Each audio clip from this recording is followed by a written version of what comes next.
Salam sejahtera dalam kasih Tuhan kita Yesus Kristus. Kita akan merenungkan firman Tuhan dan kita akan bersama-sama mendengarkan puji-pujian yang akan dinaikkan oleh hambanya Bapak Pendeta Mande.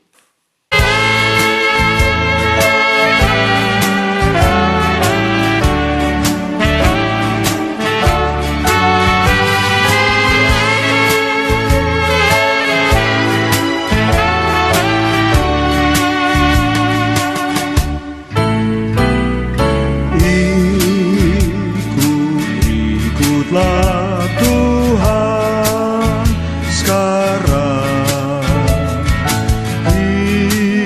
ikutlah selamanya. Segala kesusahan Dia tanggung, Dia pimpin sampai surga.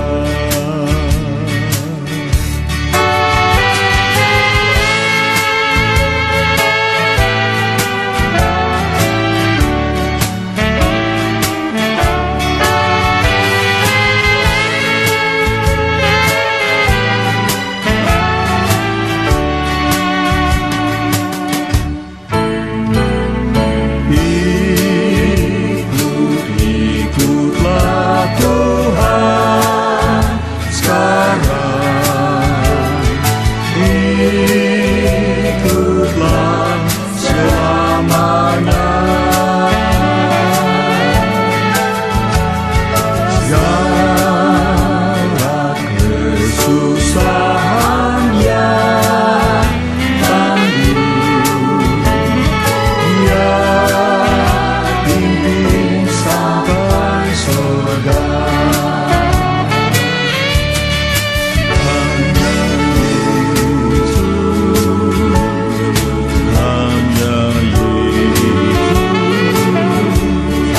Hanya Dia beri damai senang. Dia pikulan pastikan hilang. Hanya Yesus selamanya.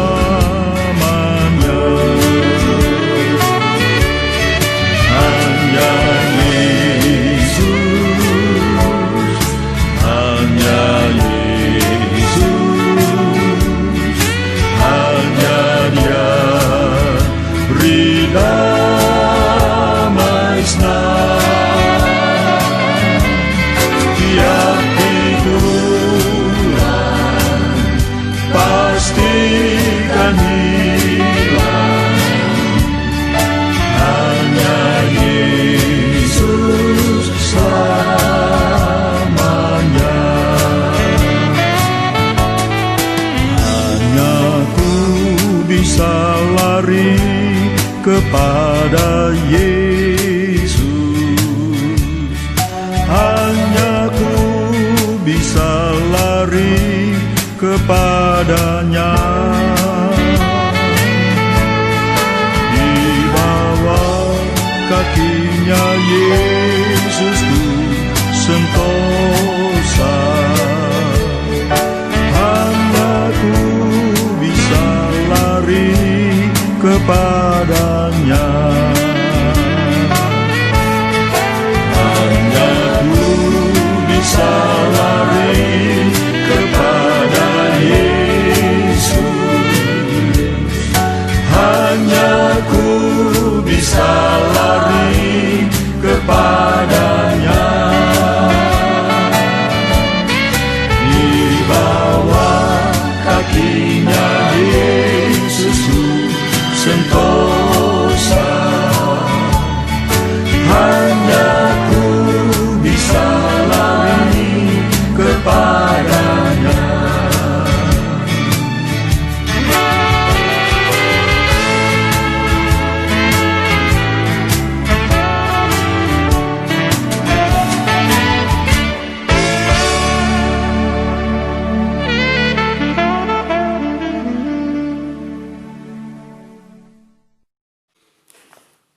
Mari kita bersama-sama tundukkan kepala, kita akan berdoa.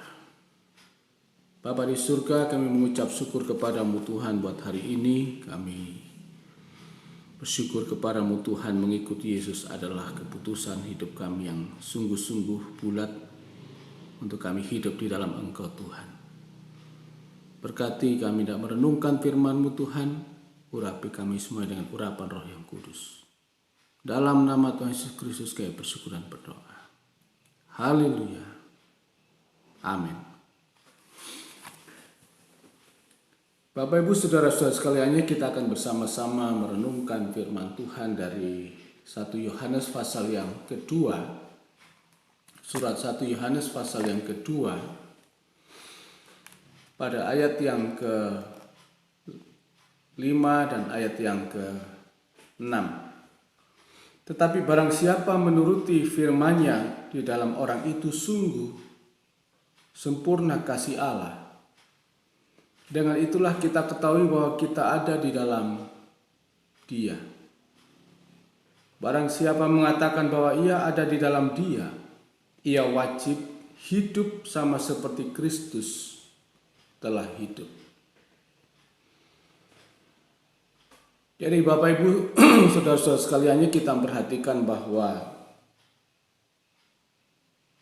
barang siapa yang menuruti firman-Nya, dalam orang itu sungguh sudah sempurna kasih Allah. Seperti yang lalu kita sudah merenungkan bahwa perintah Tuhan adalah bagi bangsa Israel 10 hukum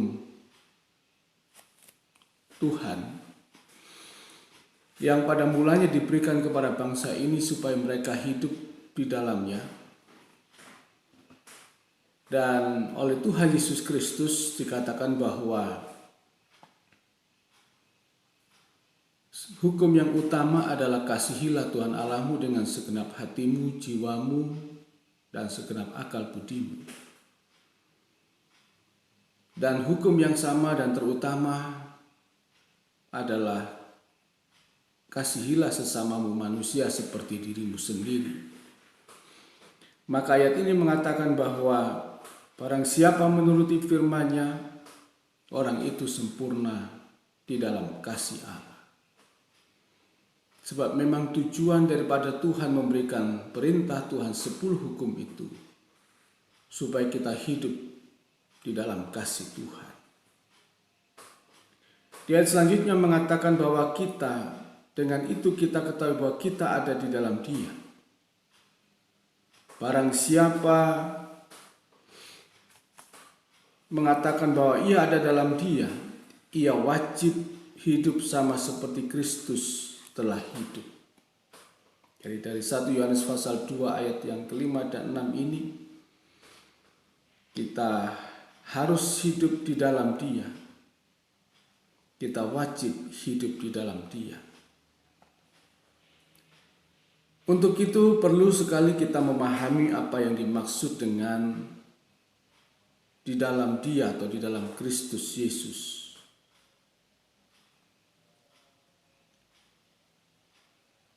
Di dalam Kristus tentu tidak berarti hanya kita menjadi orang Kristen. Ada di dalam Kristus Yesus sama dengan yang tertulis dalam Injil Yohanes. Ada di dalam Dia, yang artinya hidup dalam persekutuan dengan Tuhan Yesus.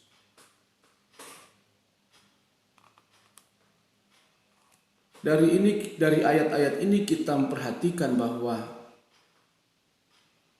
orang yang hidup dalam Kristus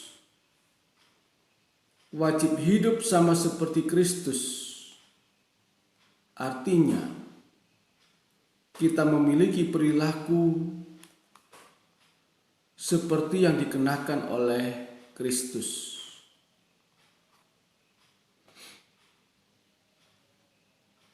Hal ini sinkron dengan apa yang terjadi pada gereja mula-mula. Bahwa sebutan orang Kristen atau orang-orang menyebut diri sebagai orang Kristen itu mestinya memiliki karakter Kristus. Di dalam Kisah Para Rasul pasal yang ke-11. Kisah Para Rasul pasal yang ke-11 ayat yang ke-26.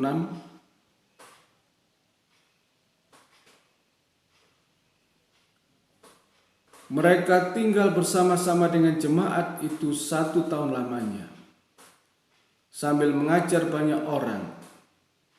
Di Antiokhia lah murid-murid itu atau murid-murid mereka, Petrus dan Barnabas, pertama kalinya disebut Kristen. Jadi Kristen yang dimaksud di sini karena mereka menjadi pengikut Kristus. Bagaimana mereka berperilaku dan berkarakter seperti Kristus, mengenakan Kristus di dalam hidupnya. Karena itu kita perhatikan bahwa perilaku kehidupan murid-murid seperti Tuhan Yesus itu harus betul-betul kita perjuangkan. Dan kita hanya hidup untuk kepentingannya, kepentingan Tuhan Yesus. Itulah sebabnya maka layak untuk disebut menjadi orang Kristen.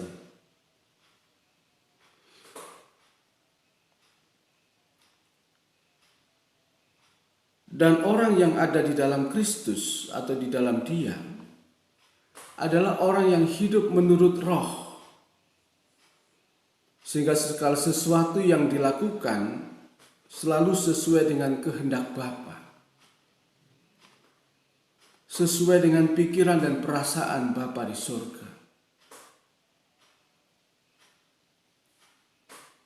Dan inilah adalah kehidupan Yesus ketika Ia mengenakan tubuh daging.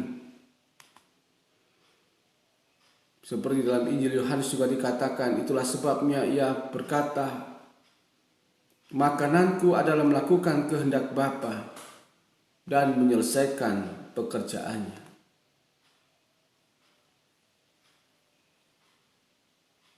Jadi kalau orang masih hidup di dalam daging atau tidak hidup menurut Roh, orang ini belum dikatakan ada di dalam Kristus.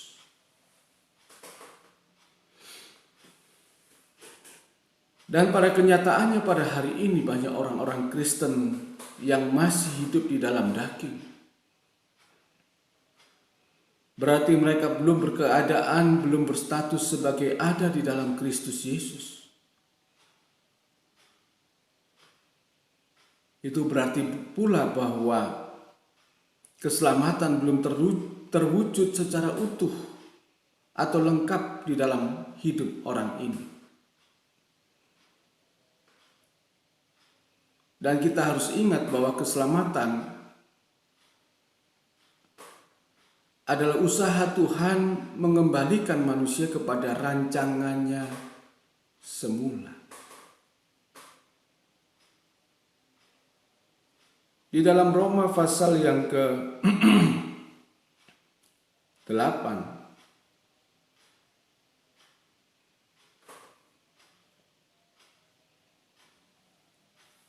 ayat yang pertama, demikianlah sekarang tidak ada lagi penghukuman bagi mereka yang ada di dalam Kristus Yesus. Ayat ini dari terjemahan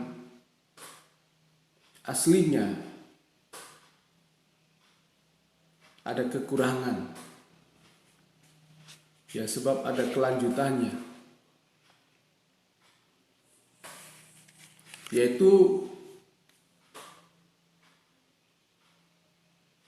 dari terjemahan King James. Seharusnya ayat ini diterjemahkan, demikianlah sekarang tidak ada lagi penghukuman bagi mereka yang ada di dalam Kristus Yesus.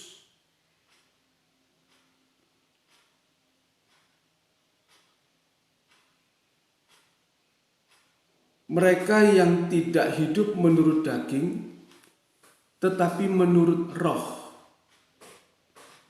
Jadi seharusnya demikianlah sekarang tidak ada lagi penghukuman bagi mereka yang ada di dalam Kristus Yesus. Mereka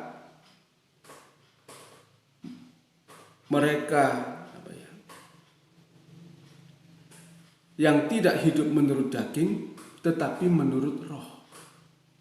Ya.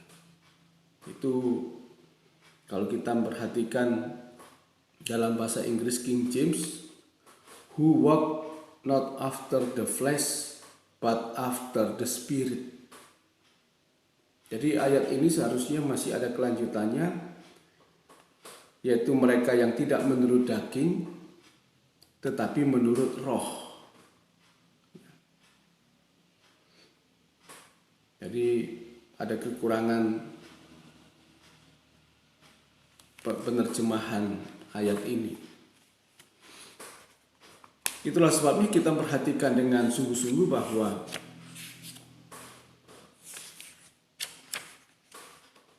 orang-orang yang hidup di dalam Kristus Yesus adalah orang-orang yang bebas dari penghukuman. Dikatakan sekarang tidaklah penghukuman bagi mereka yang ada dalam Kristus Yesus, yaitu mereka yang menurut keinginan daging dan mereka hidup dalam keinginan roh. Ya. Jadi bagi mereka yang menuruti keinginan daging, mereka masih dalam penghukuman. Jadi yang dimaksud ayat ini yang tidak hidup dalam penghukuman, yaitu mereka yang hidup di dalam roh. Ya.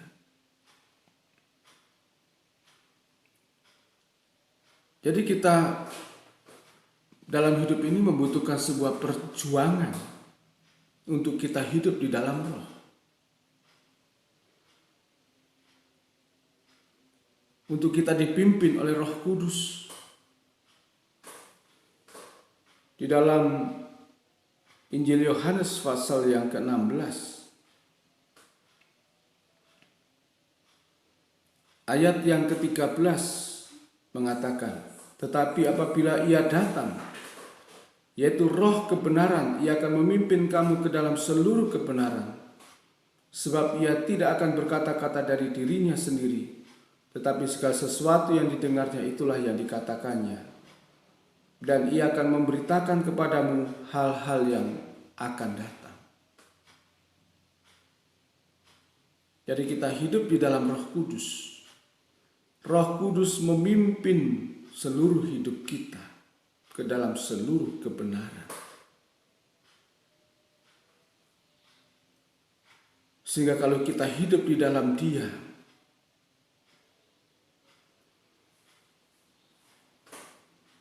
kita akan menemukan apa yang ada di dalam diri Allah.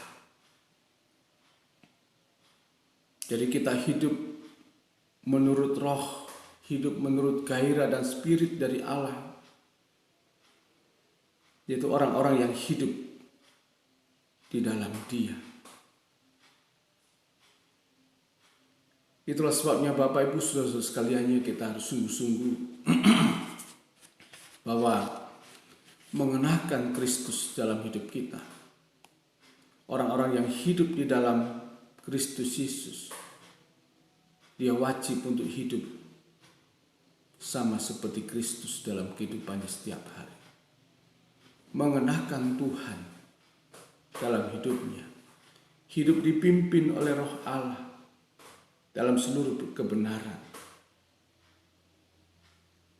Jadi kita hidup di dalam Kristus, dalam Kristus Yesus, supaya kita hidup memiliki karakter Kristus dalam hidup ini. Kiranya Tuhan memberkati kita semuanya. Kita berdoa. Bapa di surga, kami mengucap syukur kepadamu Tuhan. Kiranya kami hidup di dalam Dia, di dalam Kristus Yesus. Dan orang-orang yang hidup dalam Kristus Yesus, kami wajib hidup memiliki perilaku dan karakter seperti Kristus Itulah sebabnya maka kami disebut orang-orang Kristen. Orang-orang yang berperilaku menjadikan hidup ini murid-murid Kristus yang hidup di dalam Engkau Tuhan. Terima kasih Bapa, terima kasih. Dalam nama Tuhan Yesus Kristus kami bersyukur dan berdoa. Amin. Tuhan Yesus memberkati kita semuanya.